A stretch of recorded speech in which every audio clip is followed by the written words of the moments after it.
আহ্বায়ক লেঙ্গুরা ইউনিয়ন দুবারের সফল চেয়ারম্যান আমাদের সম্মানিত চেয়ারম্যান মহোদয় আপনাদের সম্মুখে বক্তব্য রাখবেন। বিসমিল্লাহির রহমানির রহিম। সম্মানিত উপস্থিতি, আসসালামু আলাইকুম।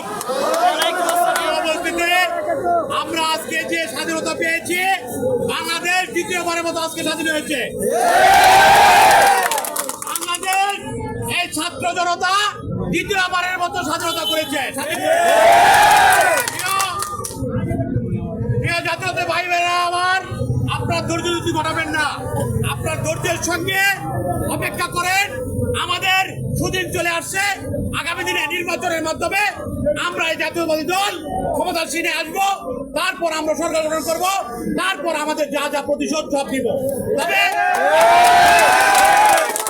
বলতে আপনাদের কাছে আমার আহ্বান, থানা বিএনপির যুগ্ম আহ্বায়ক হিসাবে আপনারা অবশ্যই আমাদের কমান্ড মানবেন এবং আমাদের বাইরে অবশ্যই যাবেন না।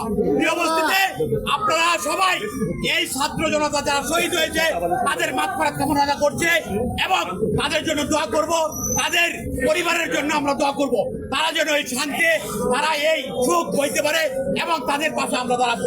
কি ঠিক কিনা? এই স্বৈরাচারের লোকজন যারা আছে তারা যদি মনে করেন বেশি উৎসাহী দেখায়, অনসুলতানি করতে চায়, তাইলে তো বুঝে নেই। তবে অনেক ধৈর্য ধরুন, আমি আপনারা কই আমার অসুবিধা নাই। আপনারা আমার ইউনিয়নের লোকজন অনেকে মার খাইছেন, অনেকে পিটনা খাইছেন, আপনারা আসামি হয়েছেন, সবই আমি চিনি, সবই জানি। ঠিক আছে, সকল হিসাব নিবাস হবে, তবে ধৈর্য ধরেন। আর ধৈর্যশীলের সঙ্গে আল্লাহ তাআলা আছেন, ধৈর্যশীলের সঙ্গে আল্লাহ তাআলা আছেন। সেই হিসাবে সবাইকে শান্তি প্রিয় অবস্থায় থাকার জন্য আহ্বান জানাচ্ছি। আগামী দিনে অবশ্যই একটা বিজয় মিছিল হবে, সেই বিজয় মিছিল